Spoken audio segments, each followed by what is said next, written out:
किसान क्या मांग करते हैं ऐसी कालाबाजारी पर? किसानों की यही मांग है कि जी ये बहुत पुरानी लूट है जो हर बार किसानों को छमाही पर लूटा जाता है। इसके खिलाफ सरकार और प्रशासन को जो सख्त रवैया अपनाना चाहिए, क्योंकि प्रशासन जो एग्रीकल्चर विभाग है वो इस मसले को सही से इन्वॉल्व नहीं कर रहा। वो उल्टा वो कई दुकानदारों के पक्ष में वो बातें कर रहे हैं, जैसे कि उनसे परसों बातचीत हुई थी उससे साफ हो रहा है।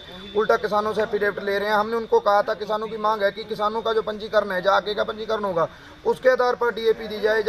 चाहे वो 5 एकड़ का आलू लगा रहा हो, 5 एकड़ में जितनी भी उसने खाद डेलियाँ आलू का वो आगे का एफिडेविट देकर उनको खाद मिले। आधार कार्ड पर हर किसी को खाद मिल रहा है, लेकिन जिसको जरूरत नहीं वो भी जाली बिल कटवा कर खाद में कालाबाजारी में साथ दे रहे हैं। इसलिए किसानों की पहली मांग तो ये है कि जो सोसाइटी बनी हुई है हमारी, सरकारी बैंक कहते हैं, मिनी बैंक के बोलते हैं हम, उनमें सभी गांव के किसान उसमें जुड़े हुए हैं 70-80%।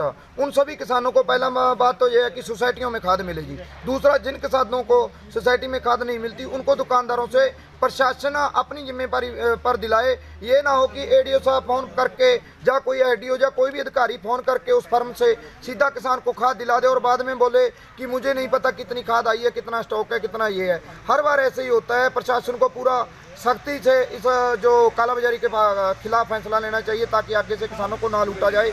नहीं तो सर ये जो सरकार ने भी नाटक किया है प्रशासन अधिकारियों ने कि 14 दिन के लिए लाइसेंस रद्द हो गया। 14 दिन के बाद ऐसा क्या हृदय परिवर्तन होगा कि वो किसानों को नहीं लूटेंगे? अभी वो खुला उनको लाइसेंस मिल जाएगा। कहीं के सभी जी सोचेंगे कि 14 दिन बाद हम जैसे भी लूटते रहें, कोई हमारा कुछ नहीं बिगाड़ सकता। और किसान भी जो इस बार काफ़ी अच्छे तरीके से आवाज़ उठा रहा है डीएपी के मुद्दे में, हर बार ऐसे नहीं उठाया जा सकता, क्योंकि किसान व्यापारी का जो है दबादार होता है, आड़ती का वो कर्जाऊ होता है, कई सिस्टम से वो जुड़ा होता है, जिसके कारण उन पर दबाव बना दिया जाता है। और हर बार किसान अपनी आवाज़ बुलंद नहीं कर सकता, उसको किसी न किसी प्रेशर में आकर पीछे हटना पड़ता है। इस बार हम चाहेंगे सभी दुकानदारों के जो स्टॉक है उनको चेक किया जाए। सभी दुकानदारों का जो पीछे विभिन्न भंडारण किया गया है, जिनमें जैसे कि अब हमें सूत्रों के हवाले से खबर मिली है कि इन्होंने लगभग 5000 प्लस डीएपी का गट्टा बांटा है जी।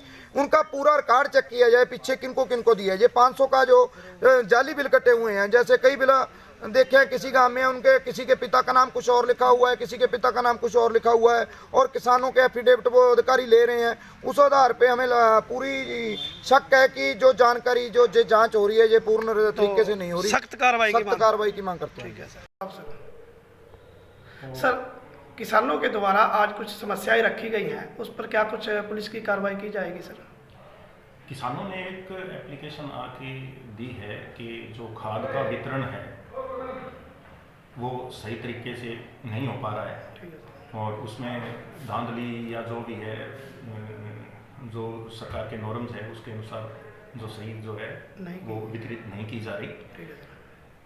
तो इन्होंने दरखास्त दी है, मैं संबंधित डिपार्टमेंट को ये प्रेषित करूँगा, और अगर कोई इसमें धांधली या इस तरह की चीज़ें आती हैं तो डिपार्टमेंट है वो जो है शिकायत दे सकता है, और उसी के अनुसार जो आगामी कार्रवाई है वो की जाएगी।